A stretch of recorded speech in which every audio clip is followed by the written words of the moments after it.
All right. So we are wrapping up our lesson on interest. In this lesson, we learned about simple interest. So hopefully, we understand that simple interest is interest that is calculated on the original amount that is being borrowed or invested, which is known as the principal. We used our formula I is equal to P times R times T. And what that means is the interest is equal to the principal times the rate times the time.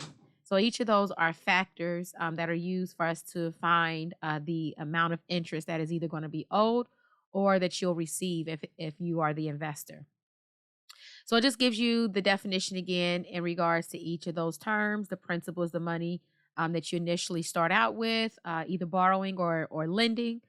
The interest is the amount of money that you're going to earn over time. The rate is how much they're going to pay you or how much you will pay out over time. And it is applied typically every year. If there's a different frequency, they'll let you know. In regards to time, it's the length of time that the money is either saved or borrowed. And again, it's usually measured in years. So remember, when we think about time and we're thinking about the rate, we first want to pay attention to what they're saying as far as the rate. So if it's every year, we're talking about cycles. So a year would be every 12 months that you would calculate that interest rate. And then the time, we're considering how much time the money is going to be either borrowed or loaned out um, or invested.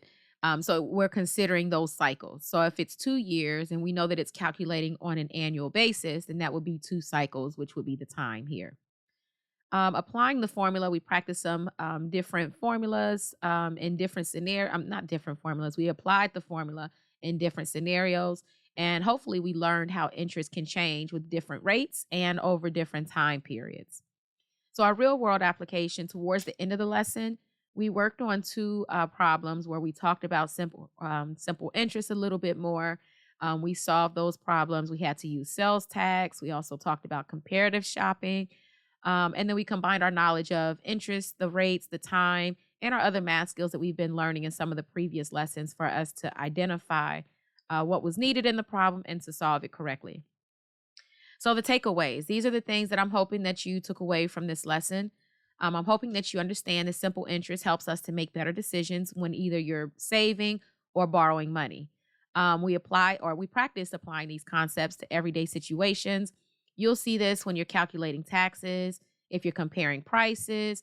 Those are different times when you will have to use these math skills for financial choices that need to be made.